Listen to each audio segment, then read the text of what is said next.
Hi, I'm Jennifer Wild, and you're listening to Sober Exposure. If it's about recovery, we're gonna cover it. It's like one big therapy session, but it's free. So thanks for joining our dysfunctional family as we uncover recovery with Sober Exposure. Let's go.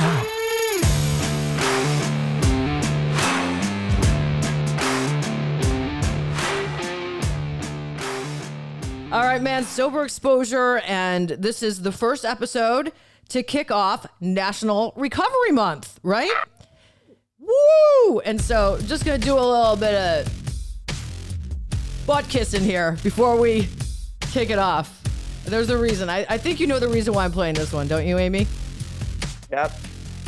Amy Dresner, ladies and gentlemen. I've been waiting to interview Amy, and we had a little problem. We had some illness. We had some of this, some of that. Right now, there's illness in Amy's household. It's not COVID. It's diarrhea and puke, and it's her not dog. me. It's not me, though. Yeah, it's not me. Yeah. And speaking of dogs, you hear Gizmo? That's Gizmo. Gizmo likes to talk a lot.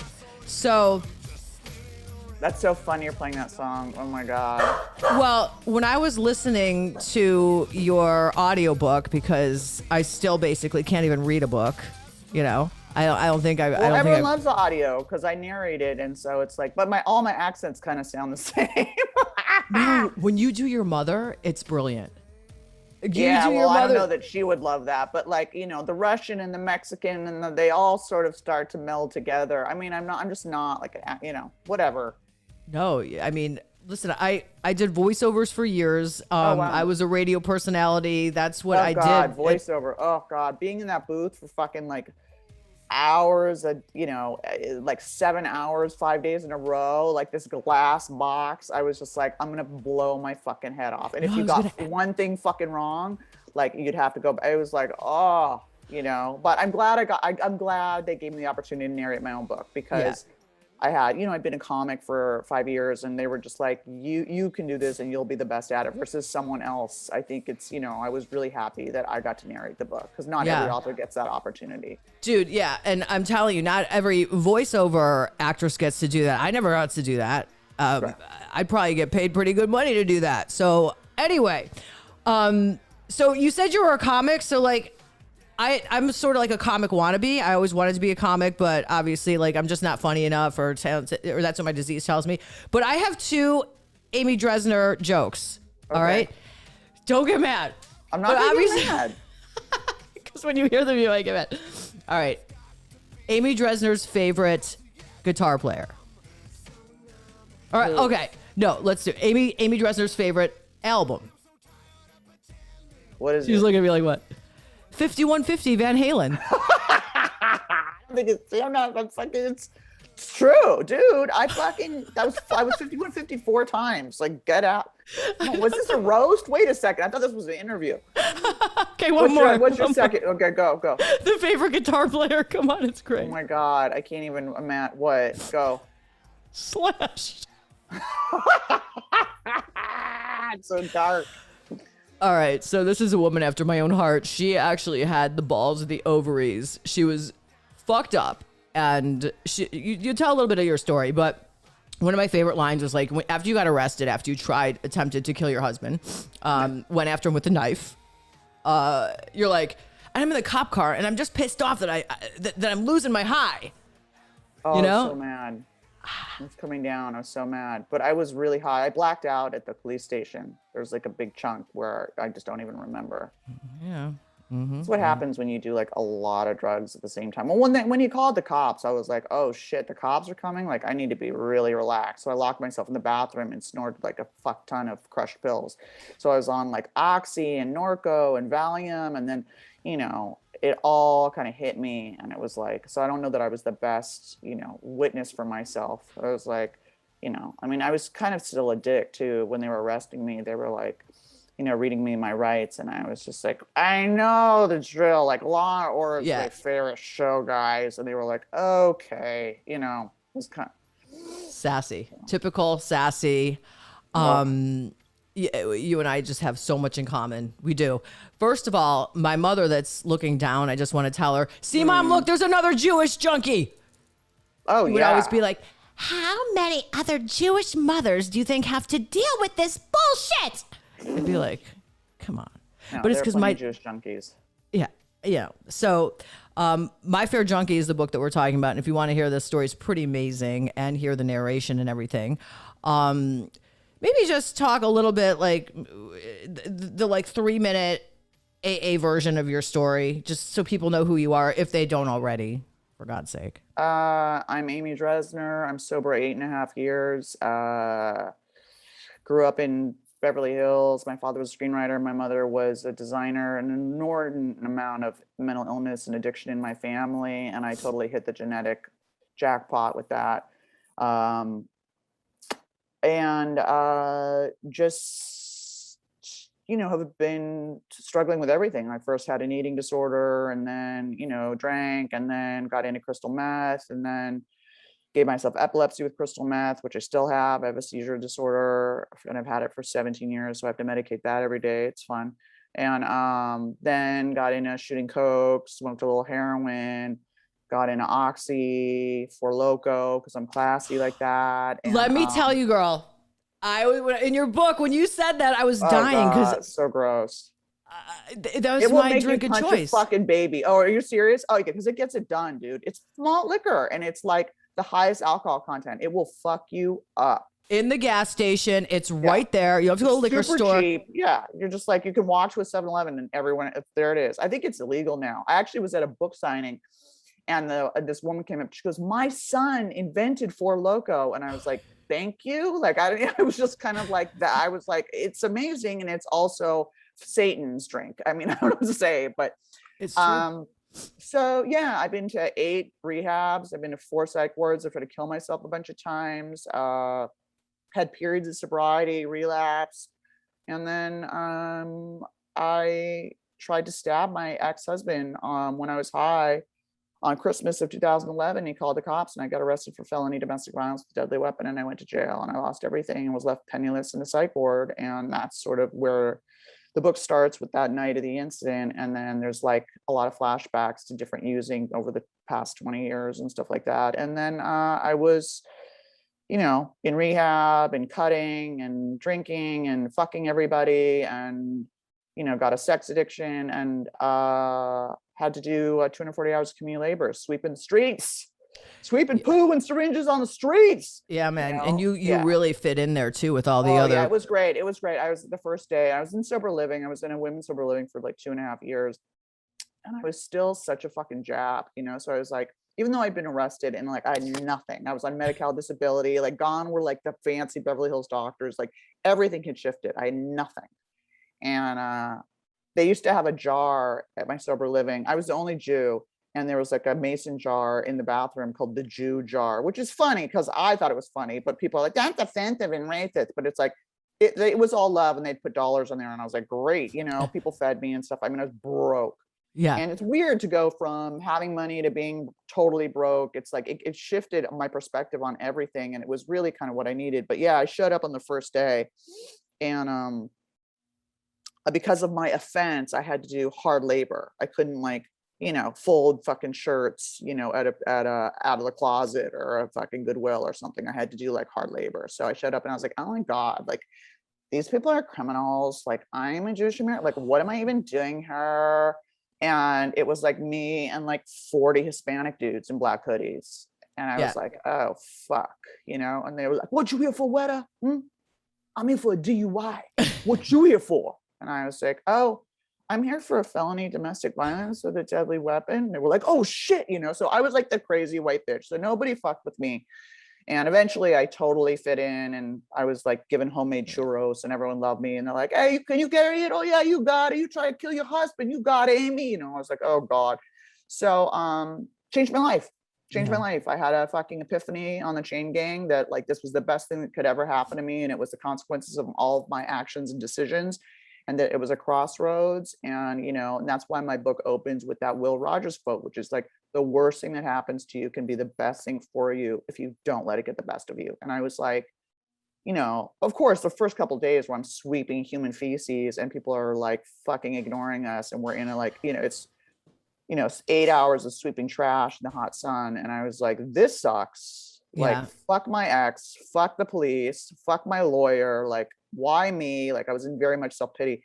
And then I went, bitch, like, you better shift your attitude or you're not going to finish this. And you're not going to, like, so I just was like, I think there are lessons. I think this is a gift, even though it doesn't look like that. And it turned out to just be the transformation of my life. I was documenting it all on Facebook. I'd be like, another day on the chain gang. And I'd talk about whatever the fuck I saw or found or whatever.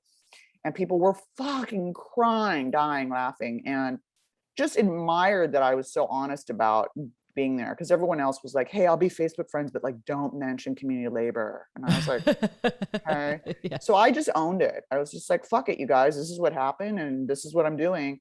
And people were like, oh my God, get arrested again. That was amazing. Like, fuck it, And then that's when my editor at the time was writing a lot for The Fix. And my editor was like, that's your book, dumb shit. And I was like, oh.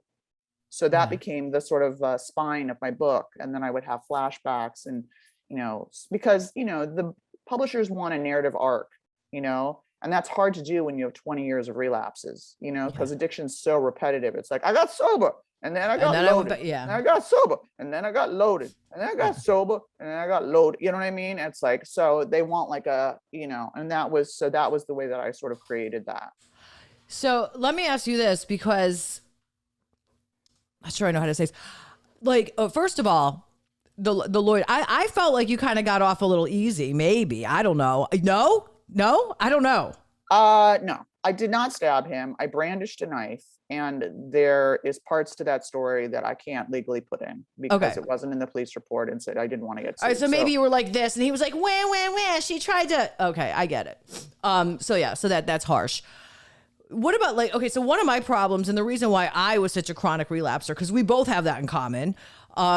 Also screwing every guy in treatment too. I like doing that because I have the sex addiction as well. I always pick the winners as well, of course. Well, it's treatment. I mean, it's like fucking being in prison. You're like, what are my choices? It's a very small pool. The treatment goggles, that was great. That was hilarious. The rehab goggles, you like that? You're like, no one you'd ever fuck normally. Yeah, you're like, wow, he looks good. Well, that's like still like dating in AA. It's like, oh God. I mean, I'm always still like, I'm in romantic coaching, and I'm still like a magnet and like for like emotionally unavailable sociopathic type of dudes. Girl, listen, I was in the druggy buggy. I saw a guy, said, I want that one. It was 20 years ago, and I married him. So we don't even have to. That's sort of what happened to me. He had seen me in meetings, and he was like after me, and he was like, I'm going to marry that bitch. And he did. Yeah. And then I tried to stab him. Hence, yeah. So the reason why I kept relapsing is because I had a mother, a Jewish mother, and believe me, your family could have bought and sold my family a million times over. We weren't that fucking rich, really. I mean, like looking back, like I thought we were rich, but like now looking back, like compared to rich, like we weren't that. You know what I mean? Yeah. But it was like, I mean, it was upper middle class. It was really, it was the best schools. It was summer camps. It was like blah, blah, blah. I never wanted for anything. You know what I mean? Right. Yeah. Just that's pretty much like me. And my parents, my dad, they just kept bailing my ass out. So why the hell should I get sober if I just keep getting bailed out? Exactly. Not that I think that tough love always works. I mean, like I wanted to stay sober. I just couldn't. Like life would come and these feelings would happen. And I was like, I gotta get the fuck out. I gotta get out. Like I just hated myself and I didn't know how to function in life. And so it's not like I thought it would be different or better. I just didn't care. And I really kind of was like convinced that maybe I was going to die a drug addict. I was just like, maybe this is just, I'm too mentally ill and too sick to ever really get this. And so, but yeah, it wasn't until I really lost everything. And my parents were kind of like, they were out of money at that point too. And they were sort of just over it. They were just kind of like, you know what, man, like we're tired of you at the bottom of the well, like call us when you have good news or don't call us. But they also were like, we love you and we know you can do this. They never gave up hope. It was so, it's important to know that they never gave up hope. They always were like, we know that you can get through this, but they were like, there's just no more money. Like, I don't know what to tell you. We're not paying for another treatment. So yeah. I mean, I went to treatment centers in Malibu. I was at Cliffside Malibu, and then I was in like the government funded, right? yeah, where the court ordered me 6 months. I slept on a plastic mattress. Right. It's all the same shit. It comes from the Of course, it inside. doesn't matter. You can get sober anywhere. You can get loaded anywhere. It doesn't fucking matter. So you're talking about the mental illness. Another thing we have in common, because I'm totally certifiable still today. How do you manage now with this many years sober? Do you find like, how do you manage your mental state? What does it get better? Because I don't have that much clean time. Listen, I don't, or sober time, or whatever the fuck you want to call it. I don't come on this podcast and claim to be an expert. I invite the experts. Do you know what I mean? So I hardly think I'm an expert. I think everyone has their own experience. So I think saying they're an expert, I mean, who's an expert? An addictionologist, a scientist? I don't know. I mean, their like first question, how much time you got? So. How much time you got? I don't want to talk about how much time I have. Yeah. So, you get sober, but your mental illness doesn't go away. You still have that, and that's something you still have to deal with. I found, and I think that's one of the narratives that I don't like, and that I'm going to address in my second book, is that you get sober and everything's fucking unicorns and rainbows. It's just not true. It's hard, really hard. You still have your mental illness. There's a lot of fucking baggage in terms of like financial, emotional, criminal. You don't know how to do shit. If you've been a drug addict and mentally ill most of your life and being taken care of, like, when you finally get clean and you get out in the world, you're really developmentally delayed. And so it's like, no one really talks about that. It's like, I guess if drinking was just your problem and that was it, and you were like a wine mom, and then like but I know a lot of people who feel like they're doing it wrong. And it's like, I want to tell those people, no, it's fucking hard. You know what I mean? Like my mom got fucking dementia. My dad got cancer. I got my heart broken. Like, financial all in shit. sobriety. I still have a record. Yeah. Oh yeah. And it's like, it's like life's in session. You're not immune because you're so sober that life is in session. It's like, sure, you have some better tools and you're not like, I don't have a needle in my fucking neck, but you're also feeling all your fucking feelings. There's no escape valve, and it's taking me a long time to sort of catch up and grow up and do, the longer I stay sober, the more work there really is to do. I'm like, oh, I have childhood trauma. I have this, I have that.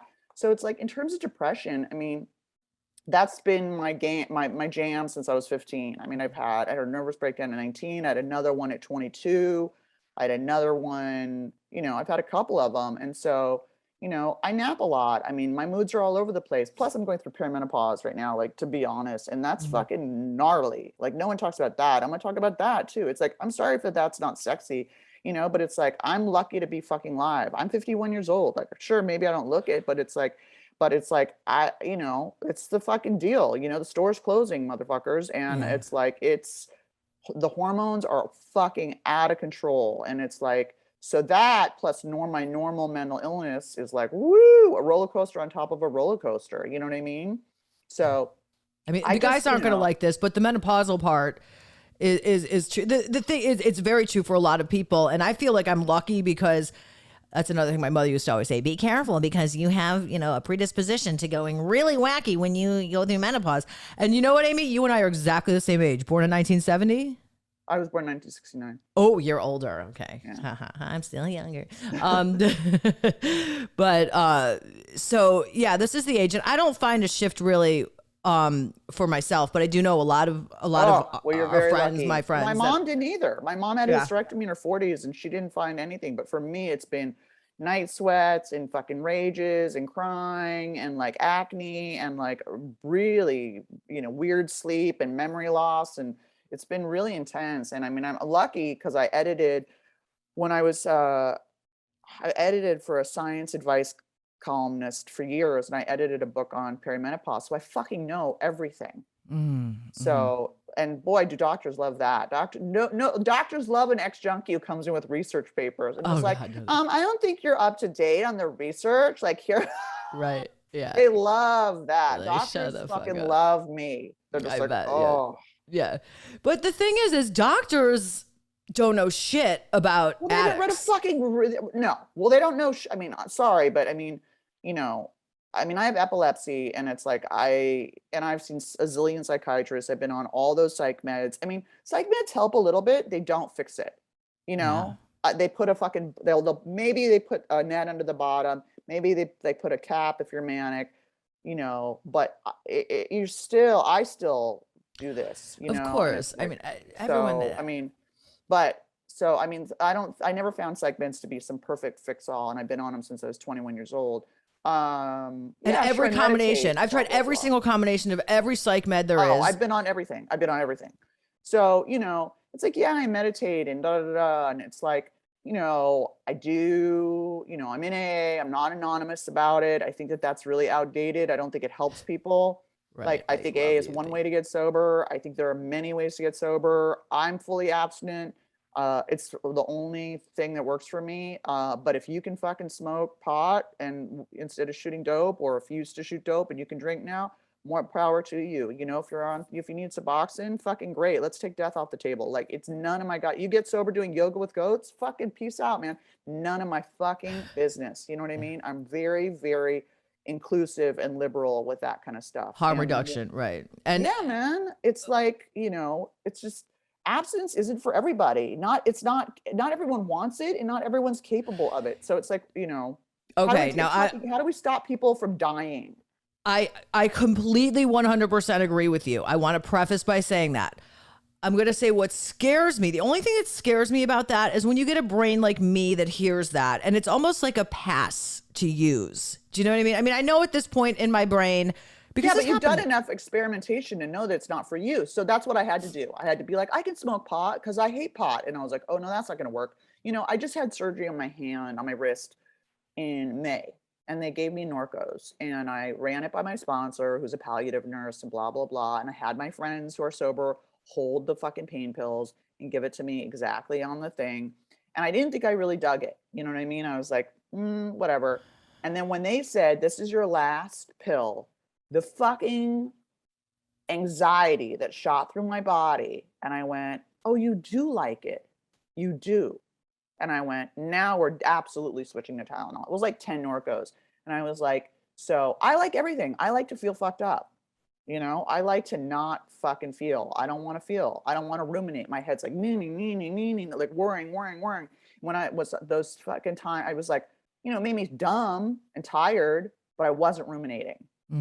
Yeah. You know, and it's just like, I mean, nicotine is like the last fucking thing. And I mean, like, I was a sex addict, and now I've been celibate for like 5 years.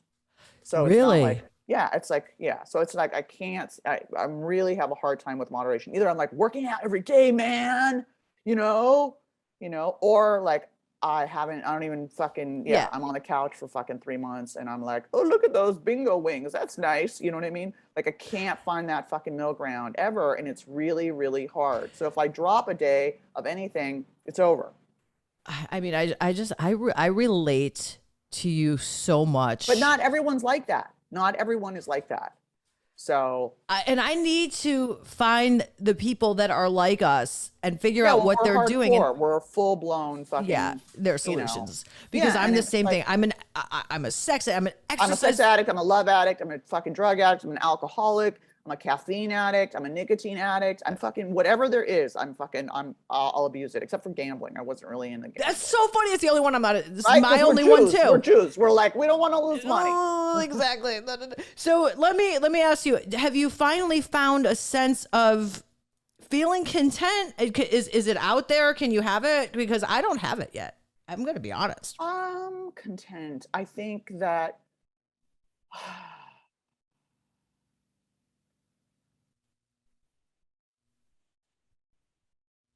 You know, content. I mean, what does that mean? It's like that's based sort of, I mean, on things going my way, and things aren't going necessarily my way. Like, I still think that the outside is going to fix it. And I know that that's not true. I think, oh, if I get a boyfriend and I get a TV deal and I have money, you know, and blah, blah, like, and if Colonel could stop like puking and having diarrhea, like, I'd be happy. You know what I mean? But it's like, I've gotten what I wanted before. I wanted to fucking publish a book. I got a huge publisher to publish my book. And did that make me happy? No, it fucking did not. You know what I mean? So I've gotten the outside prizes, and you're like, that's cool. And then your brain's like, on to the next thing. You're like, well, okay, how about now what? You know? And it's like, so I definitely think the work is inside you, which is the good news and the bad news. You know what I mean? I like myself now. I didn't used to like myself. I, and my whole job, really, all I give a fuck about is helping people. That's it. Like the second book is like really being written to help people, to be like, you're not doing it wrong. Like, it's Yeah. okay. Like, you don't have to be perfect. And like, it's not like, I don't like all that shit where Instagram influencers are like, like, it's sparkly and amazing and like sobriety rocks. And it's like, yeah, it's better. It's Oh, definitely better, but it's like, there's still shit that's going to happen and it's going to be rocky. And so, getting sober is easy. Staying sober is hard. yeah. And It it's stays like, exactly. yeah. So I want to just be the sort of more voice of realism. I understand that doesn't sell sobriety as some magical utopia, but for me, that hasn't been that.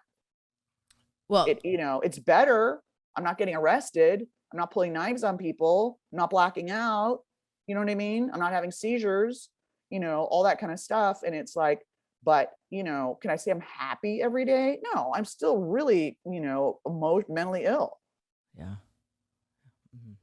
I mean, right now, like, I think I've done like 21 podcasts, and that whole thing right there, I think, was like probably the most compelling thing for me to hear, Yeah, it's and just for a like, lot of it's just people a to hear. it's life. You continue, Yeah. you know what? You're not immune from life because you get sober. That's it. Life Like continues to happen. I, People I die. I had a friend die. It's like, just like a couple months ago, and it was devastating. It's like life continues to happen and you feel all your fucking feelings. And that's intense. Even at 8.5 years, I'm like, whoa, like nap time. Like, I don't want this. I don't want to feel this way. And even 8.5 years into sobriety, and this is not my first sobriety, I shit starts to happen and I'm like, fucking out of here, man. Like, fucking, want to take a cab or use or whatever, or fucking text an ex or whatever. Like, my first thing is to escape the feeling. And I've learned to sit with the feeling and go, it's not going to kill me. It's going to pass. My feelings are not mm, necessarily the facts. They're not necessarily true. We had Dr. Rabin on the podcast, on my podcast with Joe Schrank called Rehab Confidential. And he was like, he does ketamine therapy to break old tapes, of trauma. Because you get a tape in your head from when you're a kid and you continue to play that tape, even though it's not necessarily like even relevant anymore. We still have these old ideas. And one of the things he said was like, if you have a repetitive thought, and I'm very much prone to rumination where I'll get worried about something and then it's like, doom, doom, doom, and he said, you ask yourself, is this thought true? And is it helpful? And if it's neither, then you go, okay, fuck off. I mean, that's very much AA, just like, stinking thinking and like, thanks for sharing and like, yeah. bye, all that kind of stuff. So it's like, it's really about getting control of your mind. My drugs and alcohol were the answer. They were never the fucking problem. Yeah. So now I'm still working on getting my head straight. It's the hard part, man. Just like you said, I mean, it's not that easy to put it down, especially when it's a crack pipe, but it's a lot easier to just put it down. The hard part is just to be able to You be, have to rewire your whole shit. You have to yeah, rewire the entire way you react to the world. And there's a yeah, lot of trauma. Now I'm in romantic counseling, looking at my childhood trauma with my mom and blah, blah, blah. And it's like, and that stuff takes time. yeah. It takes time. And when you suffer from another syndrome that I have, which is severe spoiled bratness, it makes Well, it not even harder. anymore. Not anymore. I don't. I Well, mean, that yeah. money's gone. Everyone's like, you must be so rich from the book. I'm like, Yeah, I know how that I know a little bit about that business, and it's tough to, yeah, but no. Yeah, writers are broke always. No writers make money unless you're the like thing Jack is Grisham or something, or John it's almost Grisham, like whatever the writer is. you could take the girl out of Beverly Hills, but you can't take Beverly Hills out of the girl. So I commend you for that, because I'm not sitting here like, I'm living in a ghetto house in Jupiter that I rent. My producer's shaking his head. No, listen, it's not the kind of home I grew up in. It's not. I've definitely downsized a bit in my elderly years, but that spoiled brat syndrome is still there. That entitlement, all that shit, and that's what's gonna take me out. Yeah, That's for what I hear sure. you don't have. Yeah, well, that I got that beaten out of me on the chain gang.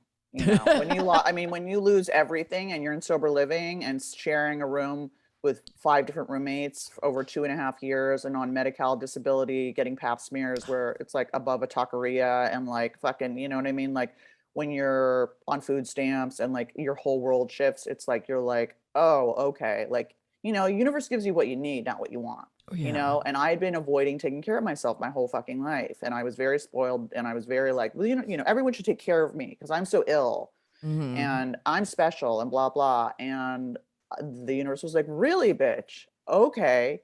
And fucking just handed me my ass. And that was in the form of losing everything and sweeping the streets. And it was like, you meet your destiny on the road you go to avoid it.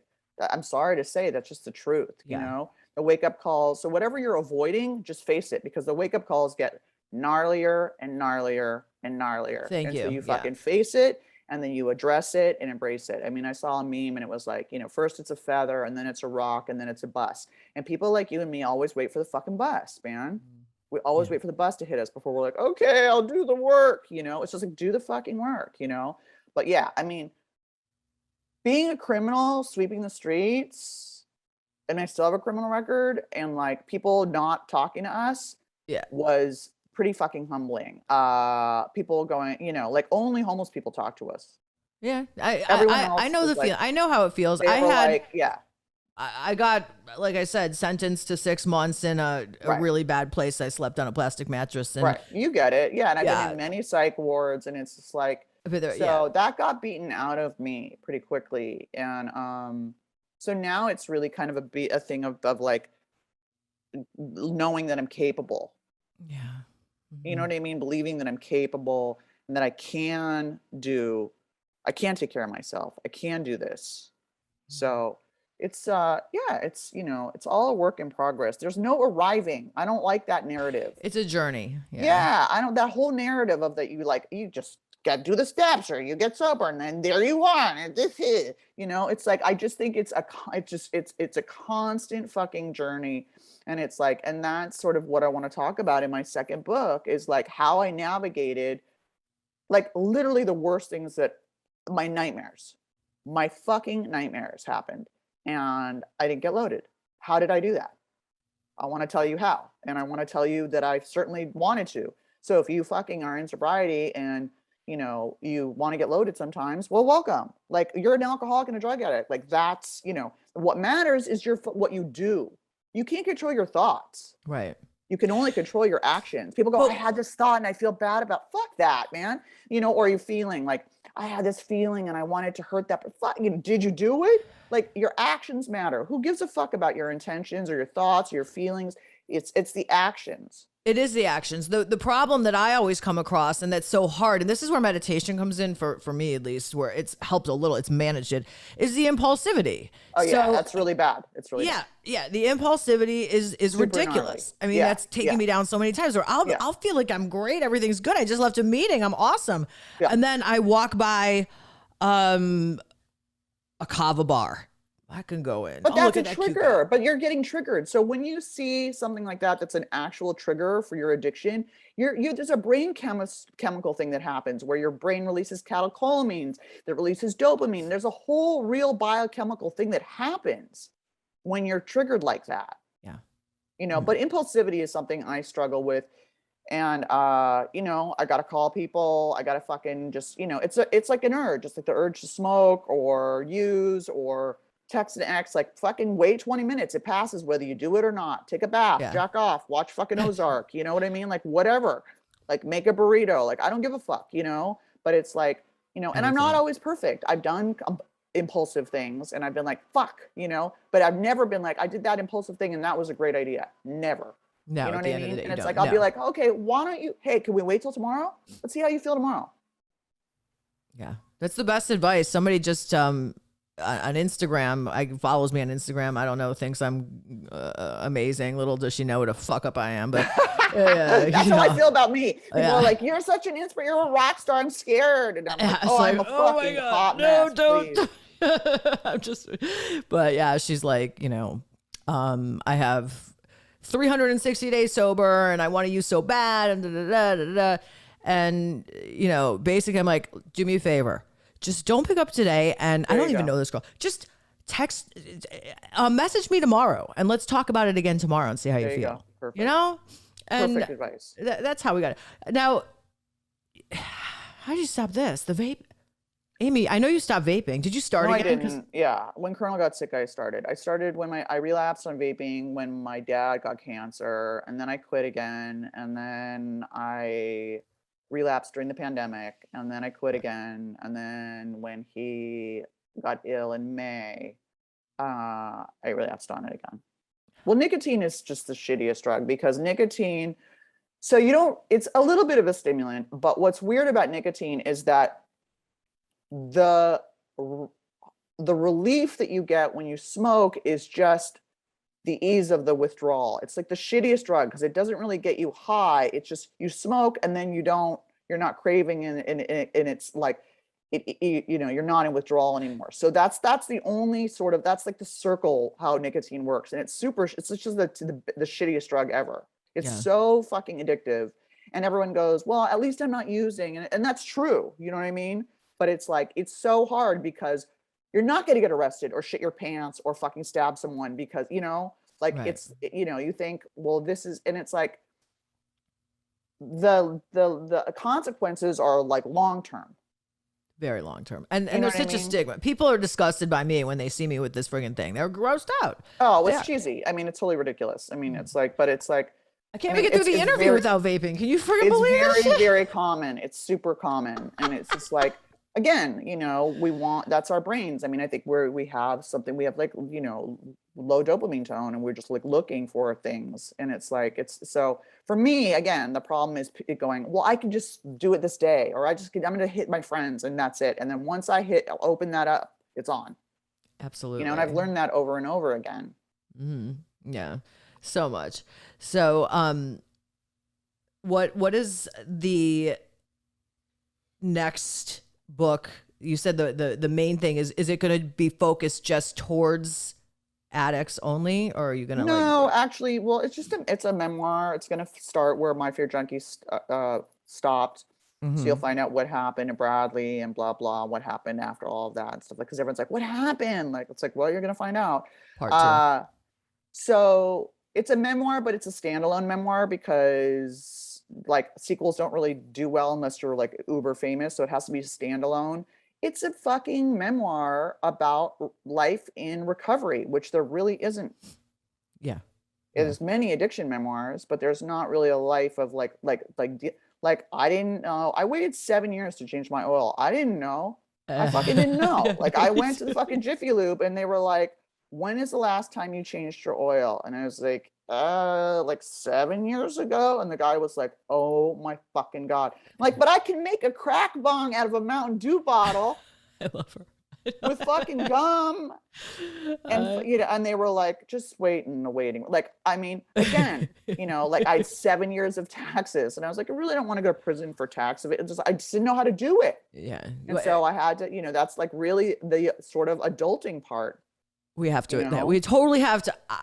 I had to relearn everything. Yeah, you have to learn everything. I mean, yeah, it's just so much. I mean, I'm really like, in my 20s, but in my 50s. And then my mom got sick and I had to become power of attorney and blah, blah. And I was like, I can't even take care of myself. Now I got to make her decisions and handle her finances. Like, I don't even know how to take care of my own fucking finances. And it's just like really sort of, weird to be middle-aged. Ugh, I hate that. But starting over. And just to be, there's so much beginning, not even starting over. Right. Yeah. Just like shit I should have known in my 20s and learned in my 20s and do not know how to do at all. And I don't have shame about it because it's like, fuck it. Like, this is where I am at. And this is why you ask for help. And and I make fun of it. Oh, yeah. I totally make fun of it. You have to, because otherwise it's just shaming. It's just like, fuck it. That's why I laugh at myself all the time. I have another interesting question for you, but this is just funny because just so relatable. Like one of the first times that I went to not a fancy treatment with maids, a treatment that was government funded or whatever, and you had to make your bed and you couldn't get your phone privileges unless your bed was made perfectly or whatever. And I walk in there, I'm like, what the fuck? How do you make a bed? Like, I don't know how to make a bed. I don't either. Oh, I was in sober living run by a Catholic nun, and you had to make a perfect bed. And she told the whole fucking group. I was 24 years old. Oh my God, it was a fucking nightmare. Right? I was coming off crystal meth. I was 24. I wore 70s dresses with no underwear. I had long fucking opalescent acrylic nails. I smoked. I don't even know what the fuck I smoked. I swore constantly. I had a fucking 69 Dodge Charger that you could hear that I bought when I was high that had been like totally amped up, like with like racing shit. So you could hear the car from like 7 blocks away. Anyway, she hated me, Yeah. and told like just enjoyed telling everyone that I didn't know how to fucking make a bed. Yeah, she can't. Yeah. I've Like been I was there. just like, whatever. I mean, and that's the whole irony is like being raised with maids and then having to sweep the streets. The universe was like, I'm gonna turn this around on you, bitch, and like enjoy. Yeah, Like I I love can it. sweep now. I bet you can. I You bet you can know? sweep a mean floor Yeah, there. Yeah. fucking now I can really Uh-huh. motherfucking sweep and mop. Yeah, it's like So who, if let's put into the universe that your book becomes a big motion picture production. or TV series. Yeah. Who's going to play you? God. I mean, I think there's so many great actresses. I think it's a really fun role for someone because you're not just someone's girlfriend who's like, oh my God, like stay safe while the aliens take you. You know what I mean? Yeah. Or whatever. Like you get to stab people and fuck people and do drugs. I and know. freak I out was and trying to think who would so play the it's best like, Amy Dresner, and I can't. I think there's a lot of really exciting people that could do it. You know, I think it's a really fun role for someone who wants Yeah. to just like play at the edge. It's like, I mean, that's how like obsessive and simple my mind can be sometimes. Like I knew I was interviewing you, and then last night I'm laying in bed. I'm like, who should play her? And like I'm going over all these actresses in my head. I'm like, you'd be surprised. Like sometimes you think like, you know, oh, that person wouldn't be a good fit, but you don't, you know, if they've got the acting chops, like rock it out, you know? So I'm pretty open, you know? I think there's a bunch of people. maybe you could play yourself. No, I don't want it. I don't want No? No. And I also, you've got to, you know, I really want someone who is a professional actress. I don't necessarily want to relive my life. And also I think we want someone famous and we want someone who has, you know, that's what helps gets things made. Unfortunately, it's just Hollywood. You know what I mean? You Yeah. attach a big name and things move. And it's just like, uh, and also it's got to be someone who can play sort of 20s to sort of 40s. Yeah. Someone that has a really good plastic surgeon because Well, you know, yeah. I mean, it's like just someone who looks like, you know, maybe in their 30s so that we can just kind of like, you know. yeah, middle ground. Yeah. So cool. I'm so excited. So we're like the same generation. You were talking about my boy Trent Reznor and 9 Inch Nails and how much you love Trent. He's one of my all-time favorites, of course. I can tell you the story about, now I can make this the Gen what I really wanted. I'm going to be honest with you. I never wanted a recovery podcast. I'm an ex-radio rock jock, okay? I wanted a friggin' rock and makes roll sense. podcast. That makes sense. You know, I wanted all the rock stars on my podcast, and I don't know how this happened, but Trent Reznor signed autographs off my ass back in the early days before my addiction was real bad. So I want my book to be all my old groupie stories that were fun before So it became, awesome. That sells. People love that shit. yeah, before it got to like the real dark shit. But I'm just so glad that you came on because I know that you're having a problem with your dog, so I don't want to take. Cat. Oh, I thought it was a dog. No, it's cat.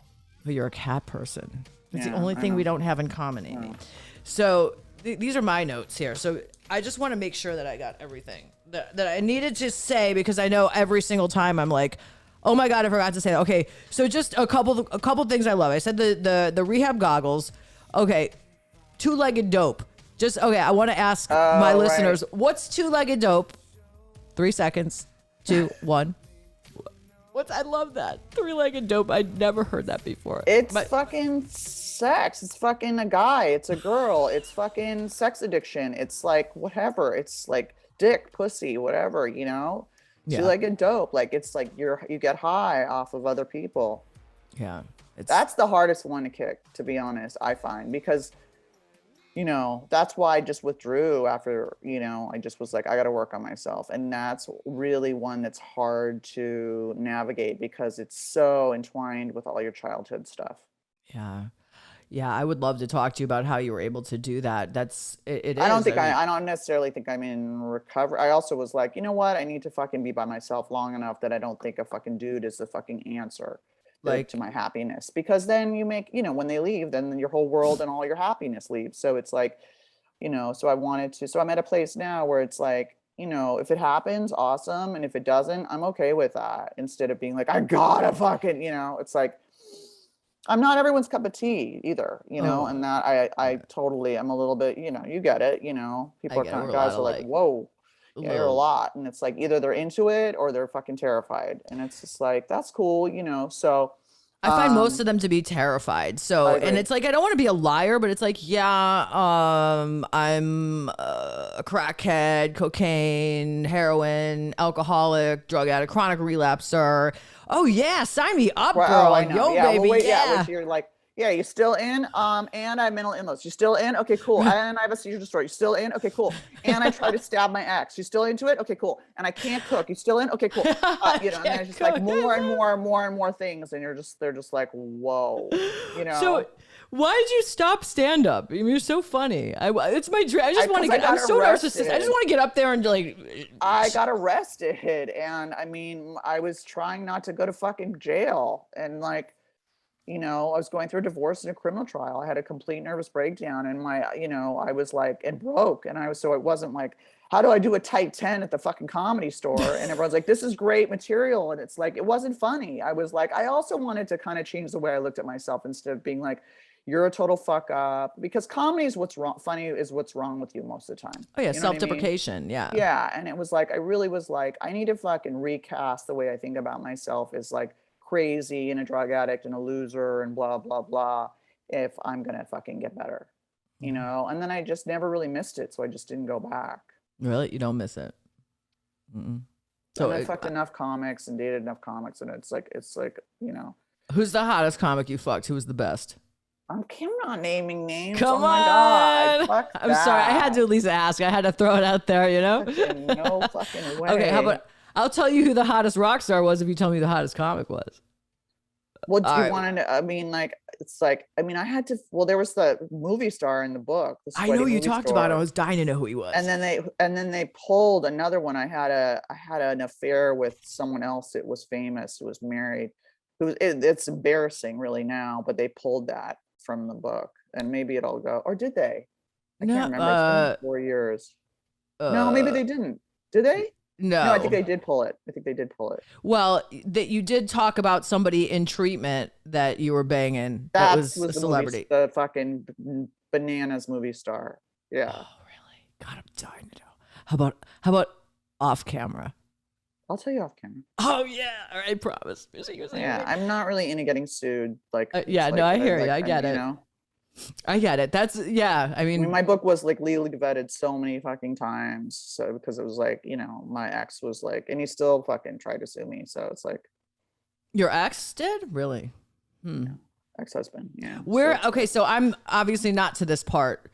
Where are you guys now? As far as a relationship goes, like after you try and stab someone, yeah, we do not speak at all. No, we still no, not at all. No. Okay, all right, okay. You know, it's interesting because I didn't try and stab my ex, but like we fucking hated each other for a while. Yeah, we don't speak. Yeah, we don't speak. Okay, we haven't spoken in a long time, and you know, so he's not gloating over your success, or your book, or your. I think he's more angry about it than anything, and resentful. I think he thought I was just gonna die. If he cut me off, I would just drink myself to death and die. And that sucks. Whatever. And it's like, you know, him not giving me anything was like the greatest gift ever, because I had to get my shit together. So I started writing for magazines, and that birthed a book, and whatever, you know. It's like, I'm not angry, it just wasn't a good match. And I was super ill. I mean, I do own a lot of my stuff. I wasn't a great wife, and I try to make up for that in the next relationship. But you know, you've got to find person who's you can fucking love someone and they can still not be able to like meet you on the bridge. They can still not be able to show up for you the way you're showing up for them. So it's like, you know, like learning that balance and boundaries and self-esteem and that kind of stuff. And it's like, and I can't fuck people without emotional attachment. So I just don't fuck anyone anymore. Really? You can't? Oh my God, I'm the opposite. It's harder for me if I'm emotional. It should be like, oh, thank you, hot body. I'm like a guy in a woman's body. That's avoidant. That's called love avoidant, you know? And it's like, I mean, the sex addiction was super painful. Like I tried to do that, but it was like, it hurt me all the time. It was very, very painful. And so I'm not that wired like that. And I know that now. So I'm just like, okay, everyone's like, clean out the cobwebs, bitch. Like fucking just like, but it's like, I'm looking for partners. So it's just like, okay, cool. Like I know that about myself now. I don't really have the energy. I'm not really interested in just getting fucked and then whatever. So it's like, and I also want to take it slow to meet someone, because if you fuck someone, you build a bond, and then you're like, the relationship comes because you have this great sexual chemistry, but you don't even know them. And then later you find out who the fuck they are and you're like, whoops. Yeah. So it's like, there's got to be like a solid friendship first. Not that I've ever been good at going slow. And there'll be a story in the book about a date I went on at 2.5 years. And I was like, well, I've been, haven't fucked anyone. It'll be fine. Like it's daylight, it's Starbucks, what could happen? Next thing you know, you're in the bathroom at Starbucks being. So you'll see, you'll read. I was like, You're what so could mean. possibly, it'll be fucking fine. Like it's 2:30, and it was like, oh, wow. It's just like drug addiction. You just open that door a little bit and it's fucking back. Yeah. It doesn't matter how long it's been. I was like, oh shit. Okay. I mean, and it gets addictive too, because I got addicted to, obviously I have the sex and love addiction, more the love addiction. And I got addicted to online dating. Like I could not so did stop. I. Well, you saw that. I said that in the book. That's why I don't do it's set up. Again, Tinder knew what they were doing. Okay. They set it up like a fucking slot machine. They set it up like a fucking, casino game. They set it up like, ching, you got a match, and the fucking choo, and the sounds and the thing. And so that you get this weird fucking rush. It's like a new hit, a new possibility, blah, blah. They know it's addictive. It's like gaming. And they know it's addictive. They set it up to be addictive. You get to the next level and you want to get to the next level. And it's like, that's why I can't go on dating apps. I cannot. I'll just obsess and fucking, I get bananas over it. Yeah. It's just like, so I'm just, after that sex addiction, I tried a couple times to go on Hinge, and immediately I was like out of my mind about it and checking for messages and like fucking, and I was like, and that's not exactly land. There are people who meet their future husband or whatever, but in general, it's people looking to hook up.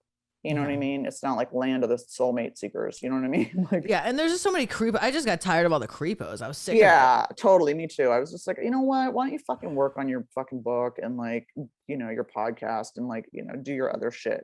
Take care of you. Instead of doing that. Yeah. It's like if someone will find you, like you'll find them. The universe will put them in your way. You know what I mean? It's like, it'll happen. So it's like just being open to that and not being impatient. So speaking of the universe, being two Jewish girls, it was different. I never got anything out of Judaism because Shema Israel Adonai Eloheinu meant nothing to me. I didn't know what the fuck it meant. So it was very hard for me when I went into AA about the higher power and all this stuff, because I didn't, So, as far as like spirituality and universe and all that, I have a feeling you might be similar to me, where it's more like, where do you stand with spirituality? Well, I only went to Hebrew school for a couple of years, and then I went to Catholic school for like 4 years, and then I went to like a private uniform girls' school. So I had a real hard time with the Creator and Our Father and all that kind of shit when I got into AA. I was like, ooh, like it's started by Christian white men, and I'm like, this is like, I still won't say the Our Father prayer. I won't say it. I just will close. I just, I will pray on my knees, even though Jews don't do that. But yeah, I heard in your book you were saying that, and I was like, well, yeah, but I'm like into the universe, just kind of like that there's a fucking intelligent universe, and whatever. It's like maybe sometimes I'll call God, but when people talk about God, it kind of creeps me out a little bit. You know what I mean? So I think that there's something, I just call it the universe. You know what I mean? And I feel like that you can, AA, is really cognitive behavioral therapy. It's like acting yourself into right thinking, that's really what it is. And it's like all the best things from the different religions and the different sort of spiritual practices, amends and meditation and taking an inventory, you know what I mean? All that kind of shit. Yeah, amends is Yom Kippur, it's not anything new. So it's like, it's, he didn't, he just, there's Jungian fucking therapy and there's all kinds of shit. So it's like, but yeah, I had an issue with that in the beginning, and then I just started to pick what worked for me and I threw away the rest. Like, here's what I do. If I'm freaking out, seriously, I swear. I love that God, shit. I love that shit.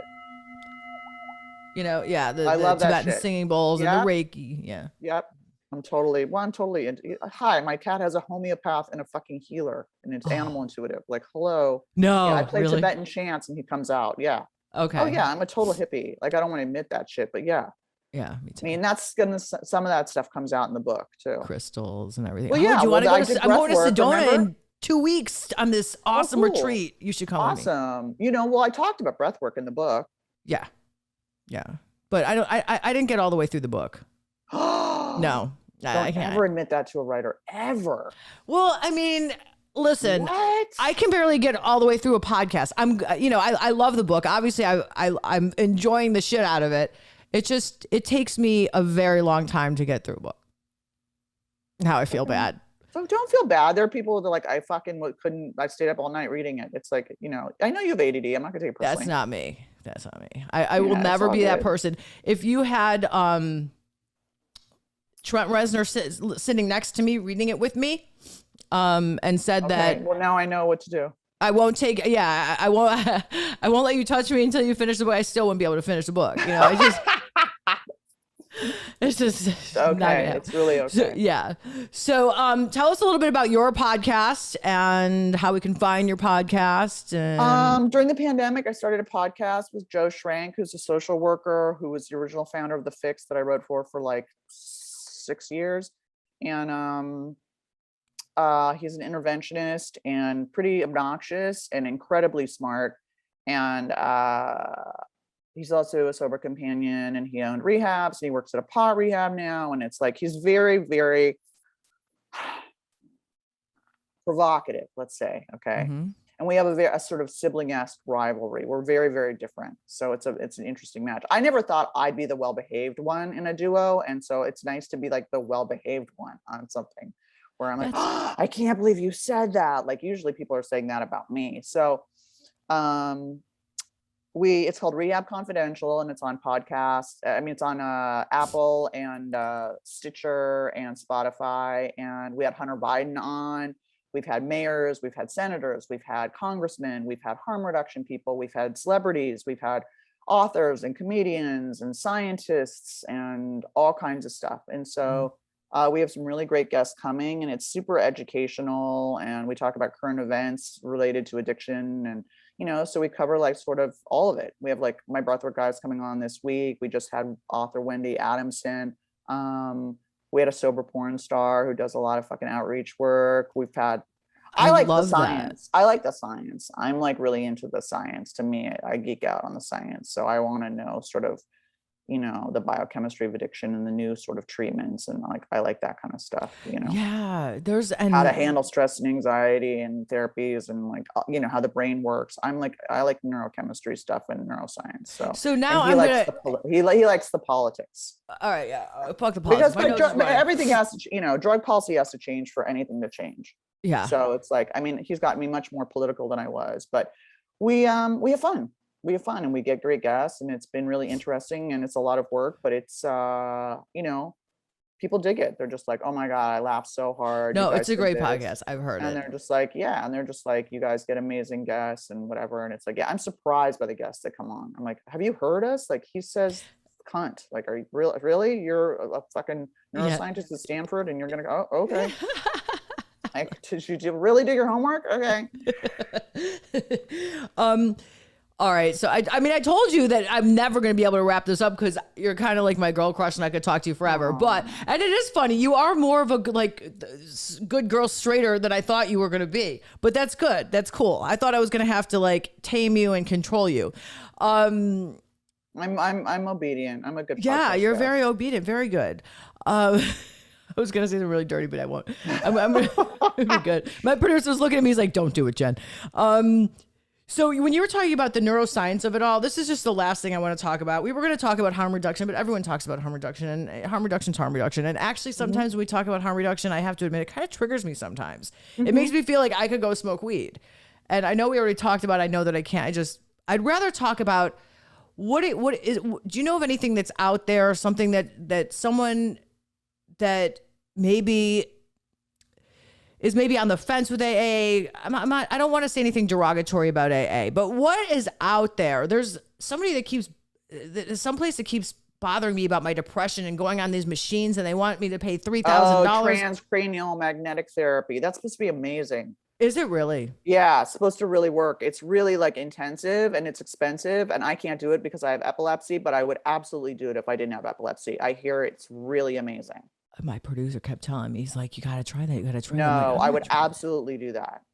Okay. I thought they were just trying to scam me. No, it's real. It's real. If it's transcranial or whatever it's called, it is. Yeah, that shit's legit. It's transcranial. People's lives. Yeah. That shit is legit. Like that, I can't do it because of my epilepsy, but it's intense. I mean, you're there for 6 hours a day for whatever, and you've got to do it's a big commitment, but that shit is legit.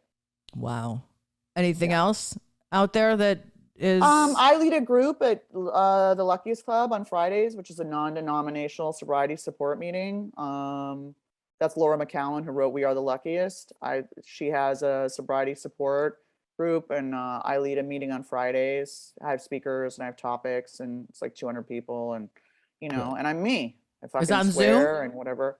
Yeah, it's a membership group and whatever, and it's different. There's people that are in AA, there are people that have left AA, there are people that have never been in AA. It's totally different, it's a very different vibe than AA. Cool. So it's like, and again, like people are like, oh my God, pain, blah, blah. It's like, yeah, but AA doesn't have a fucking ownership on recovery. There are many, many different ways to go. It's like, whatever. Do you know what I mean? I mean, there's a zillion different, there's smart recovery. There's, there's the Buddha one. There were two. And then the one guy was fucking around with the chicks. I can't think. What is it, producer? He doesn't like me to say his name or anything. Yes, you do. We have 2 books. Both the books. The guy who was screwing the girl and then they had their... yeah, that one. All right, that one. I've never been, but I was at the Buddha. I was at the Buddha one that we can't think of, and it was interesting. I liked how they meditated at the beginning, but then afterwards it was kind of gibberish. Smart recovery is just a little weird. I'm not. I've never been. I mean, it's like I just. But like you said, AA is not one size fits all, and it drives me nuts that it's like been so embedded in me because I've been starting with this recovery thing since 1988. Literally, I walked into my first meeting. Well, that's the only stuff that that the rehabs really offer. Yeah. Which is sort of the problem. Like I did get sober in AA, but it's like part of the problem is that that's one of the only things that really the rehabs offer. So it's like, I mean, a lot of people really don't respond. I mean, the success rate of AA is like 5%. I mean, people in AA don't like to hear that, but it's like, if it works for you, you don't hear about the people it doesn't work for because they leave. Yeah. And it's like, so just in general, but there's like 20 million people in sobriety, and there's only, I forget how many people, 5 million people in AA or something like that. So it's like, so there are a lot of people that get sober through other means, and that's cool. I just think the fundamentalism and the sort of, this is the only way is like just not working. I think it's creepy. I think it's like, it reeks of sort of like religious fundamentalism. I think that it's very judgy, and it's like, just also like, you're an expert because your experience, because it worked for you. There are people that it doesn't work for, and that's cool. You know what I mean? Like, I have a friend who stopped drinking. She can still smoke pot. Yay. She just did it. I don't know. She called me when she wanted to drink, and we talked it through and blah, blah. And now she hasn't drank for over 2.5 years.